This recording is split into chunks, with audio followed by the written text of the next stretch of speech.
Hello everyone. A very warm welcome. Good afternoon. Welcome to Oliveboard. My name is Animesh and here we are with the mock test solutions. Right?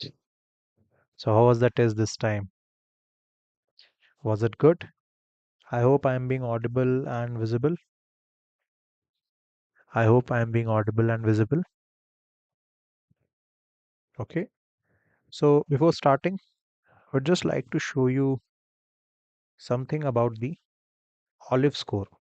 Okay.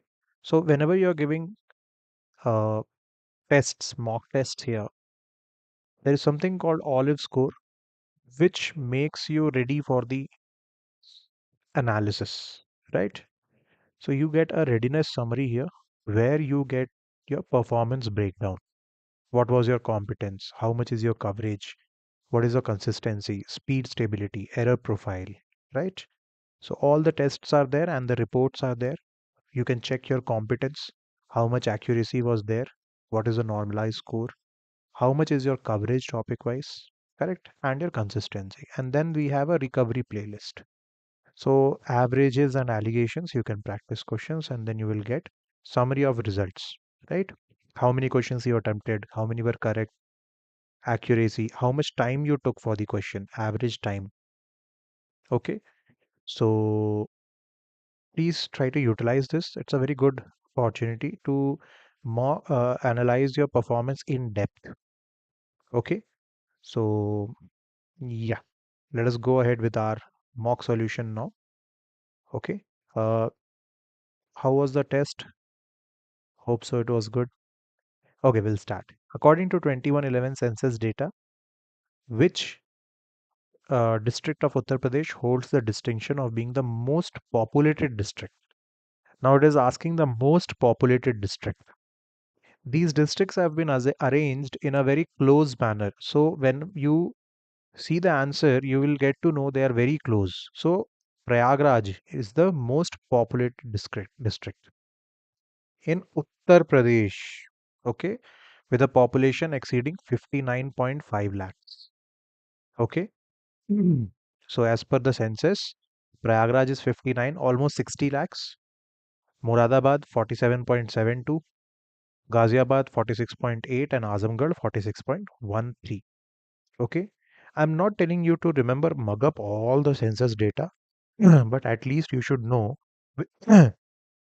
sorry, which are the top districts, top things, top highest populated, least populated, highest population density, least population density, like that. Okay, are we good? Okay, let us go ahead. Next question. At which location was India's first indigenous hydrogen fuel cell passenger vessel flagged off by Union Minister Sarbanand Sonowal in December 2025? Please don't be in a image that only 2026 current affairs can come. 2025 can also come. Okay. So which place was that? Very famous Namo Ghat in Varanasi. So Union Minister Sarbanand Sonowal, he inaugurated first hydrogen commercial fuel cell passenger vessel. Okay. Hydrogen fuel cell passenger vessel. Don't get confused. In July, first hydrogen fuel cell passenger train was launched in July 2026. So you have to keep both things in mind. Okay. Namo Ghat is in Varanasi. Please remember. So the vessel is owned by International Waterways Authority of India and it was built by Cochin Shipyard. Okay. Easy. In a hydrogen fuel cell, the byproduct is only water, nothing else. Please remember that. Okay. Lala Hardyal is associated with which institution? Lala Hardyal. So Lala Hardyal was associated with Gadar Party, okay, which was found in San Francisco, US. Okay, on the Pacific coast of Hindustan Association in 1913. Sohan Singh Bhakna was its president. Okay, Sohan Singh Bhakna. So organization was properly called as Gadar Party. Okay, it involved all the US Sikh people of US and Canada, and It began its publication from November 1, 1913. Later, it was published into other languages. Hindustan Republican Association, Chandrasekhar Azad. We have Bhagat Singh, right? Anushilan Samiti, Aurobindo Ghosh. Kakori train robbery, Ram Prasad Bismil. Okay, all good. Next. The first cement plant was set up in Chennai. In when was the first cement plant set up? Cement plant. First jute mill, first cotton mill, first cement plant. All these you should know. Okay, all these should be known. So when it was set up, 1904. Okay, it was set up in Chennai. Okay, uh, after independence. Decontrol of price and distribution since 1989 and other policy reforms led to the cement industry to make changes. Okay, now cement is something which is used everywhere, correct? Anywhere where infrastructure is needed, cement is needed, correct? So that's why it is important.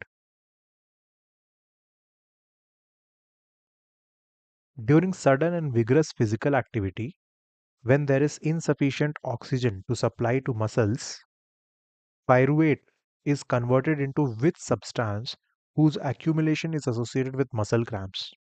So suppose you are running, okay, you are running, and what happens is suddenly you get a cramp in the calf or in the thigh, you get a very, or in the feet, you will get a good cramp, you will not able to move after that. What actually happened? Your muscles were not getting sufficient oxygen. Oxygen deprived. Your muscles were oxygen deprived.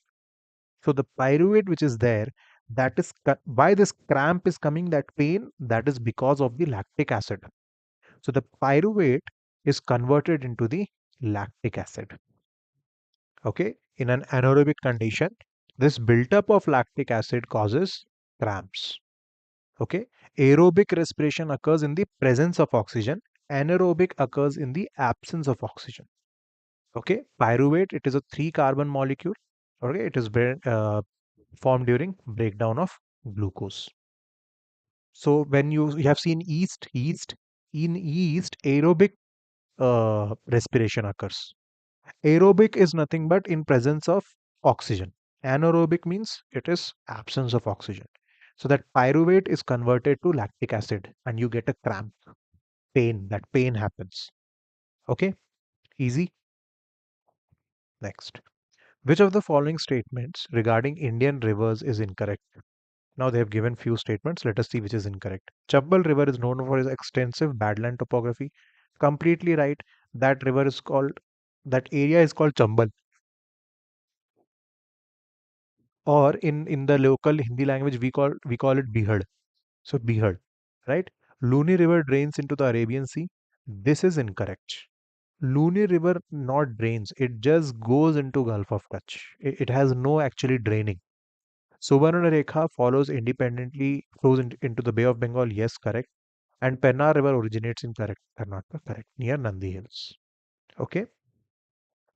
So Luni River actually it doesn't drains; it just vanishes into marshy regions of Ran of Kutch. Okay, and that Bihar area of Chambal was very famous for all dakus. Okay, it was very famous for dakus earlier. Okay, two statements are there. First statement: the earliest advance of the southwest monsoon is usually over Kerala by mid-May. Okay, first statement itself is wrong because by mid-May it doesn't reach Kerala. By mid-May it has reached Andaman Nicobar. Kerala it reaches on 1st June, which is called the burst of monsoon. Correct, no? The 1st June is the day when the monsoon reaches. Orographic uplift along the western Ghats causes very heavy June rainfall on the windward Konkan coast.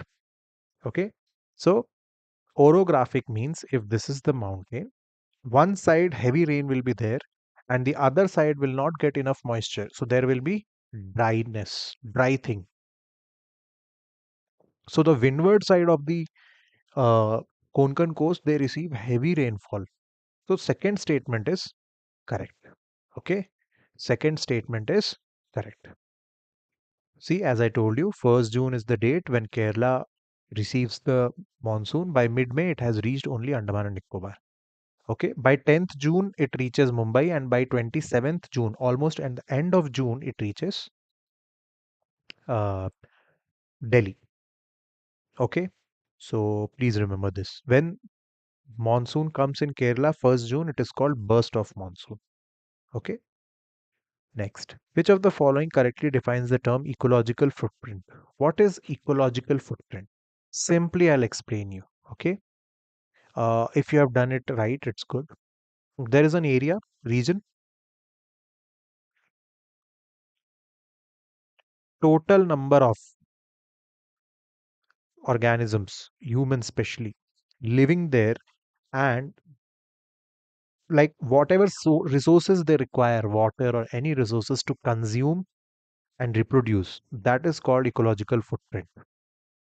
The total land, water, all the resources they will consume, they will absorb, and they will waste it. That is called ecological footprint. So it will measure demand on nature.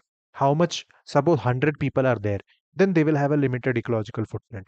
But if 1 lakh people are there, then the ecological footprint will increase because people increased, resource consumption will increase. Correct? Specifically, the biologically productive land and sea area are needed to supply the resource of a population. Okay? When the ability to recover and replenish the resources is less and the population pressure is more, it becomes ecological overshoot.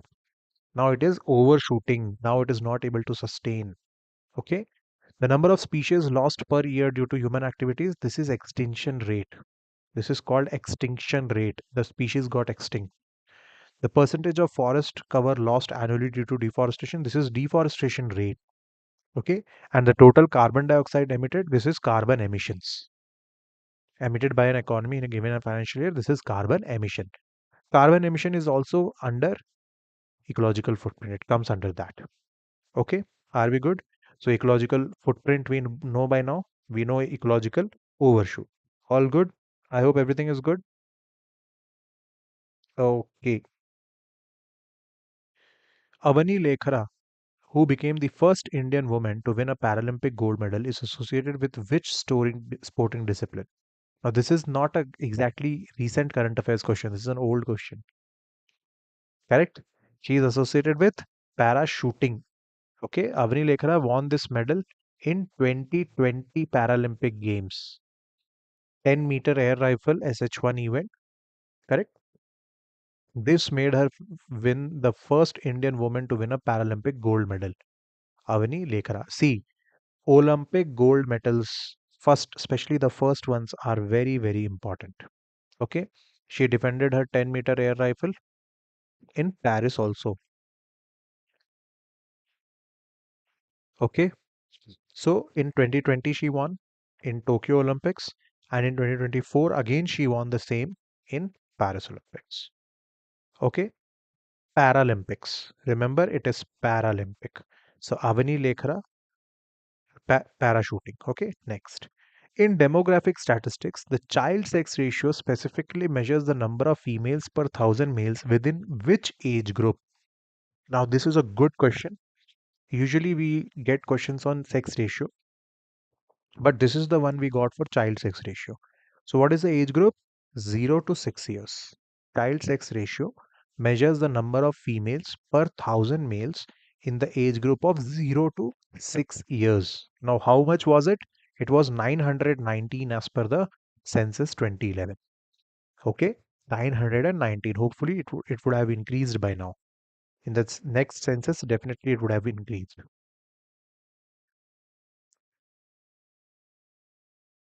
Assertion and reasoning. Okay, so the Great Stoop at Sanchi features elaborate carved stone gateways called Toran at the 4 cardinal directions. So a stoop is there, and on every side they will have 4 torans. They are called Toran gateways. Correct? Torans in Buddhist stoop architecture serve as ceremonial entrance gateways, depicting continuous narrative relief from the Jatak stories and events from Buddha's life. So it is exactly right. It is now explaining about that Toran. That toner tells us the Jatak stories of Buddha's life. Correct? So assertion is correct and reason is also correct. So whenever you see a stoop, you will find a gate structure like this. So it will be on the four directions. And if you go to the Sanchi stoop, you see there are stories engraved. You can see those stories. They are called Jatak stories. Okay. Which 5-year plan of India explicitly aimed to make national economy self-reliant and self-generating? Atmanirbhar concept is old, not new. We already had Atmanirbhar concept. Just that the name was different. Correct. So which 5-year plan was that? Third 5-year plan. Okay. See, the first 5-year plan, it stressed more on agriculture, food production. Correct. The second 5-year plan, ulta, more on industrialization, urbanization. Correct. Third 5-year plan talked about self-reliant and self-generating. Okay, that we should be self-reliant in food production, self-reliant in industries.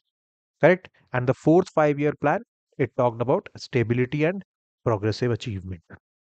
Fourth was more about stability, balance.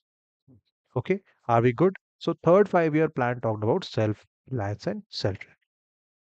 Which centrally sponsored scheme was launched in the year 21-22 by merging three schemes: Pradhan Mantri Adarsh Gram Yojana, Special Central Assistance to Scheduled Caste Sub-Plan, and Babu Jagjeevan Ram Chhatravas Yojana. So it is asking which scheme is that which was made by amalgamation of these three schemes. So which is that? It is Pradhan Mantri Anusuchit Jati Abhyuday Yojana. Okay. So it was brought in 2021-22 after merging these three schemes. Now it is a 100% centrally sponsored scheme. Please remember, you should know what is the difference between centrally sponsored and central sector schemes. Okay.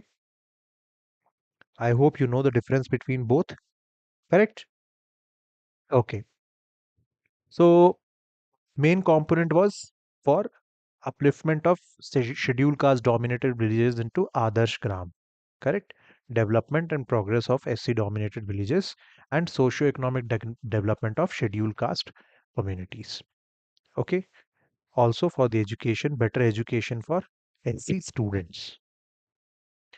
Which Indian chess player became the country's 94th Grandmaster and the first Grandmaster from Assam after securing his final Grandmaster norm in March 2026? So, who is that? So, it is Mayank Chakrabarti. He became 94th. Now, see, March mein 94th. In July, we had 98th Grandmaster in July. So, you can now correlate, right? 94th in March, 98th in July. Okay. Who is this? Mayank Chakrabarti from Assam, and he scored 7 out of 9 points, and his live rating was 2500 almost. So he's the 94th Grandmaster. Which of the following festival, celebrated with fervor by the Tamil community in Sri Lanka, is a multi-day harvest festival dedicated to the sun god? It is the same in India also, a very famous Tamil festival. We all know. In this festival, what they do? Pongal, right? In Pongal, they'll serve you jaggery wala rice, boiled milk, and they'll put jaggery, good in that. Okay.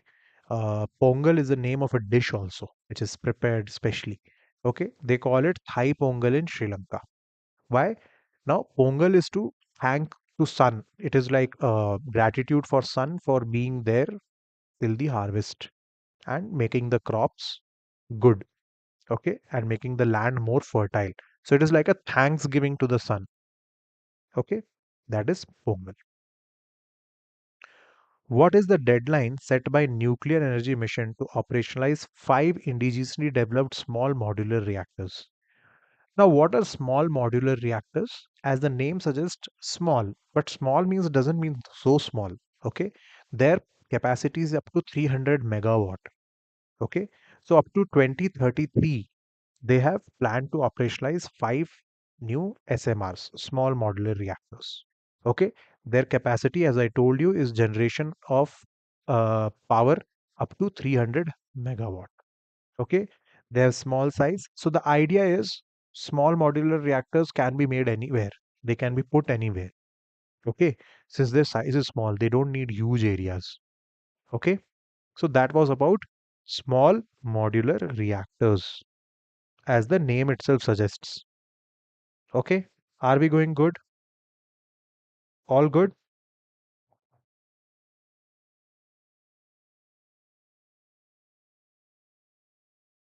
Okay.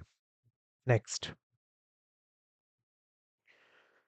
In standard international Kabaddi regulations, what is the maximum duration allowed for a single raid, and how many active players from each team are on the court at the start of the match? Raid means what? You go on the opposite team's territory, you try to touch, and you come back. That is called one raid. So, how many seconds are given for that? 30 seconds. Seven players will be there, and 30 seconds limit will be given. Okay, as per standard rate. 45 seconds is too long, 20 is too less. Okay, and the fourth option is wrong because 30 seconds is right, but five players no, seven players are there. Okay, the raider must enter the opponent's court, attempt to score, and come back within 30 seconds. That is the regular practice with standard kabaddi, international kabaddi. Okay, so please remember 30 seconds, seven players. Which law relates the angle of incidence and refraction to the ratio of velocities in two media? Which law relates the angle of incidence and refraction? So when light enters into different medium, it changes its path by theta degrees, right? Now, which is that law? That is Snell's law. Snell's law is a law in optics, which measures the relationship between theta. That theta is the angle of incidence and refraction when a light passes from two medias, right? So the formula is n1 sine theta 1 is equals to n2 sine theta 2. This formula is important. N1 sine theta 1, N1 sine. What is theta 1? That is the angle of incidence. Angle theta 2 is the angle of refraction. Okay, please remember. Refractive index of a medium. This is defined by a ratio of speed of light in vacuum with respect to the speed of light in that medium. N is equals to C by V, or it is not actually N. Okay, uh, it is rho, right? So C by V. C is the speed of light in vacuum, 3 into 10 to the power 8 meter per second. Correct? That is the speed of light. V is the speed of light in that medium. Okay. Next, with reference to the administrative structure of the Gupta Empire, consider the following statements.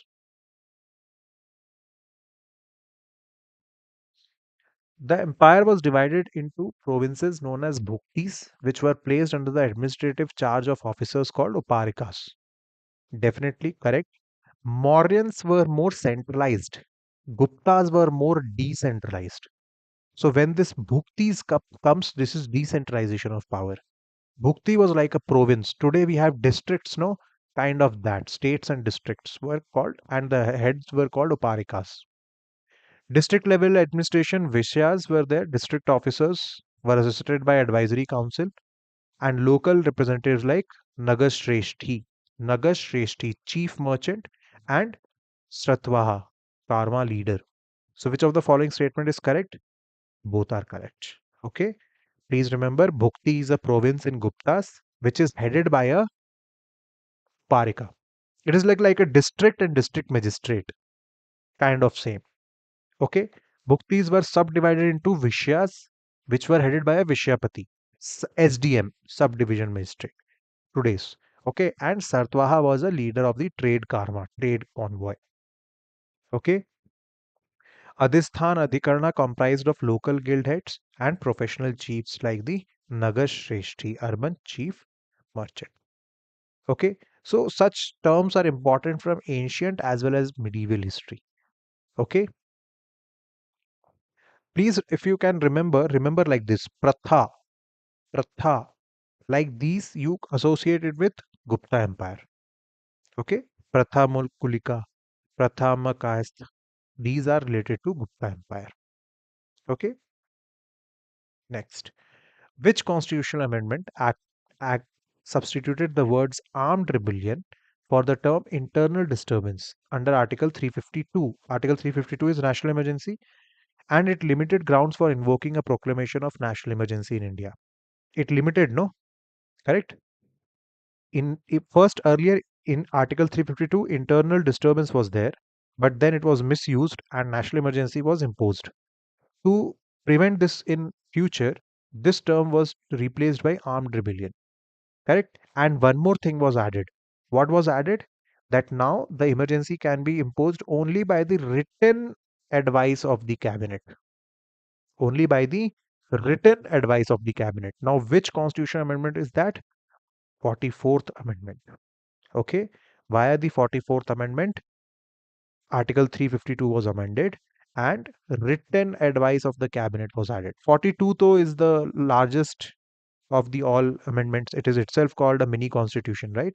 Fundamental duties were added. Socialist, secular, integrity words were added. Correct? 52nd Constitutional Amendment Act, it is anti-defection law. Correct? And 86th, what? Right to education. Now remember, 86th Constitutional Amendment Act is one of the very few acts which has amended the fundamental duties, rights, and DPSP in a single shot. So in just one amendment, all three parts got uh, amended: fundamental right, DPSP, and this duties. Now you let me know what was the change. Okay, that is homework. Put it in the comments and let me know. Which state secured the first rank among major states in the second edition of the Fiscal Health Index released by Niti Aayog? Niti Aayog. Which is that? Which is that? So Niti, first thing is you should know Fiscal Health Index is released by Niti Aayog. First thing. Second thing, it was Odisha which topped Fiscal Health Index. Then it was Goa and third was Jharkhand. So second was Goa, third was Jharkhand. 18 major states were ranked, out of which Odisha got the first place. The score was 73.1. I think score is not that important. You should know the ranking. Correct. Now, which parameters Odisha performed very well? Revenue mobilization, debt index, quality of expenditure, reflecting strong fiscal discipline and sustainable public financial management. Okay, fiscal discipline means what? Not borrowing too much, not wasting too much of money, sustainable, right? Select the option true regarding the following statements. Under Article 366 20 Clause 29A of the Constitution, certain transactions such as works contracts and supply of food as a part of service are treated as sales for taxation purpose. This was a tough question. Okay. 366(12)A defines GST, which combines several indirect taxes into a single one. So which one is correct? Both are correct. Under Article 366 29A, it recognizes deemed sales. What are deemed sales? And it allows taxation of composite transactions. Okay. GST is defined under 366(12)A. Now, by which Constitution Amendment Act GST came? 101. Correct? By 101st Constitutional Amendment Act, we got the GST. So which article was amended? 366. Okay. It provides constitutional definition of GST. So GST is basically reform of taxes. Correct? Deemed sale existed long before GST was introduced. So please remember 366(12)A defines GST. If anyone says where it is defined, you should know it is defined in 366(12)E. Okay. Guru Gobind Singh, it is asking, but, but, but. Now this is important part. What it asked here was the incorrect statement. Many of you would have lost it here. Please always read whether it is correct or incorrect. In all my classes, I tell this. Okay. Now, even after knowing this question, you would have made a mistake. Okay. So, incorrect statement. Guru Gobind Singh found Khalsa and the Guru Granth Sahib scripture. This is right. Aurangzeb named the Guru as Hind Ka Peer or the Saint of India. So, the second statement is Incorrect. Okay. Who named him Bahadur Shah? Okay. It was not Aurangzeb. Bahadur Shah named Guru as the Hind ka Peer. Okay. And it was Guru Gobind Singh who compiled the Guru Granth Sahib, correct? Also referred to as Adi Granth. And he raised the martial Khalsa Sikh of the that sect of the Sikh. Okay. It was a Sikh warrior community basically, which was called Khalsa. Please remember Guru Gobind Singh, Guru Granth Sahib. Okay. Now, how to remember GGS? GGS. Guru Gobind Singh, Guru Granth Sahib. Now, will you remember? Easy. GGS, GGS. So, GGS made GGS, or it is referred to as Adi Granth. Now, they can change the name and give. They can give as Adi Granth also. Be careful. In 1705, Battle of Muxar, Aurangzeb he fought in the Battle of Muxar, okay, with Guru Granth Sahib. So please remember Bahadur Shah gave. Which of the following item is classified as non-debt capital receipt in the Union Budget? Please remember, whenever money goes, anywhere money is going, it is expenditure. Whenever money is coming, money, okay, it is receipt.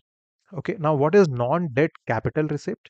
Suppose India had given a loan to Nepal of 1000 crore. After 2 years, they returned the loan 1400 crore with the interest. Now, that 1400 crore will be a non debt capital receipt. Means it is not creating a debt on India. Correct? For Nepal, it will be a debt capital, debt creating capital expenditure because money is going. They have to repay it, right? So for Nepal point of view, you leave it. For India, it will be a non-debt capital receipt. Where receipt means receive. Money is receiving, money is coming, and it is not creating a debt, no. It is not creating any liability. In fact, it is reducing liability. So non-debt capital receipt is recovery of loans and advance given to states. That is called non-debt capital receipts. Okay. There are two types: revenue receipts and capital receipts, revenue expenditure and capital expenditure. Correct? Revenue word, whenever it comes, it is for regular functioning. It will not create any asset. Okay. But capital, when it comes, it is regarding creation of asset or reduction of liability. Please remember that. Okay. I hope you got this point, right? Okay. Last one. Who among the following was the founder of Satvahana dynasty in the Deccan region? Always I remember it by S. S for Satvahana, S for Simuka. So it was Simuka who had founded the Satvahana dynasty after the decline of Mauryan Empire. Okay. Gautami Put Satkarni is one of the very famous Satvahana kings, most powerful Satvahana kings. Vashisht Put Pulwami, after that, he reigned after him, and same goes for Yajni Shri Satkarni. Please remember, just one of the fact is this Satvahana dynasty was a matrilineal society. See, Gautami Putra, they are naming the king with the name of the mother, Gautami. So Gautami Putra Satkarni. So Satvahana was a matrilineal society, not matriarchal. Matriarchal is different. Matrilineal is different. So they were matrilineal. Okay, that's why they used to name their uh, kings like Vashishti Putra, Gautami Putra, named on the females. Head were the females. Okay, so please remember Satvahana dynasty was found by Simuka. Okay. Okay, and also Yajni Shri Satkarni, he's very famous. He had conflicts with the Western Kshatrapas. Okay, okay, everyone. So that's it. This was the live mock discussion. I hope you benefited from it. Please keep solving. Please keep revising all the mocks. Okay, we'll meet soon with the other mocks. Okay, thank you, everyone.